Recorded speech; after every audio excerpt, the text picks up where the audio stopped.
गांव था। उस गांव में रहता था एक सीधा साधा रामू नाम का गरीब किसान। वह बहुत ही गरीब थे। उन बेचारों को कभी कभी एक समय का खाना भी नहीं खाने को मिलता था, जबकि वह दिन भर मेहनत से काम करता था। रामू के घर उसकी पत्नी ही उसके साथ रहती थी। एक बार क्या हुआ कि हमारा रामू खेत में खेती कर रहा था। तभी अचानक उसका जो कुदाल था वह एक जोर से किसी धातु से टकराया और तेज आवाज आई। बेचारा रामू चौंक के घबरा गया। बोला, अरे ये क्या? उसने खोद कर निकाला तो वहाँ पत्थर का घड़ा निकला।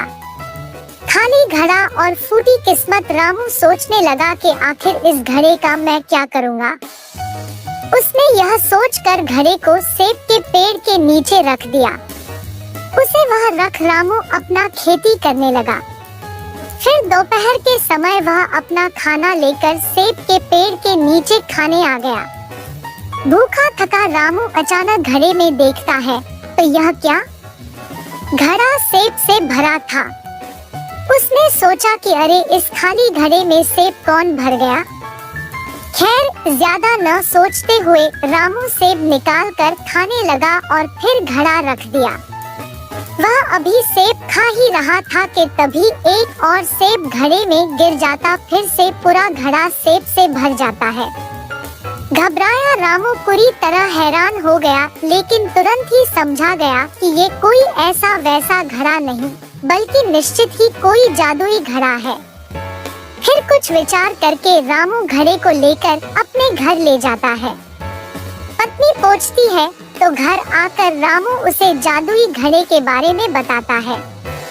पत्नी रामू पर बिल्कुल भी विश्वास नहीं करती और यह साबित करनी है। यह सुन रामू एक चावल का टुकड़ा लेकर जादुई घड़े में डाल देता है और देखते ही देखते घड़ा चावल से भर गया था। पत्नी आश्चर्य से रामू को देखने लगी और खुश होकर रात का खाना खाया और सो गए। अगली सुबह रामू उस घड़े में कुछ सब्जियां डालता और सब्जियां निकालकर बाजार में बेचने का सोचता है। अब तो रोज ही ऐसा होता और फिर रामू मेहनत करके धन कमाया और बड़ा सा घर बनवा लेता है। गांव के सभी लोग चर्चा करने लगे कि कैसे रामू इतना अमीर हो गया, क्या उसके हाथ कुछ लग गया है।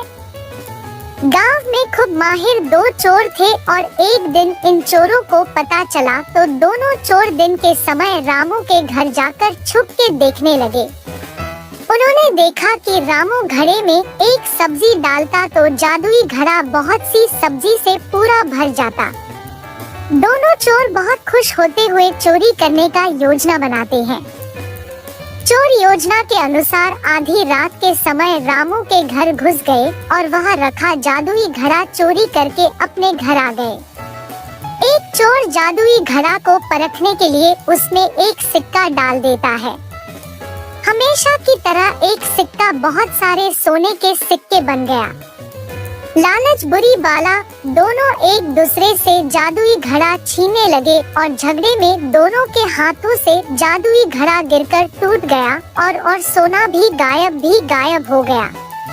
तो बच्चों, इस प्रकार जादुई घड़ा न पहला चोर का हुआ और न ही दूसरे चोर का।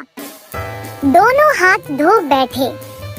शिक्षा: चोरी करना पाप है और चोरी की वस्तुएं ज्यादा समय तक नहीं टिकती।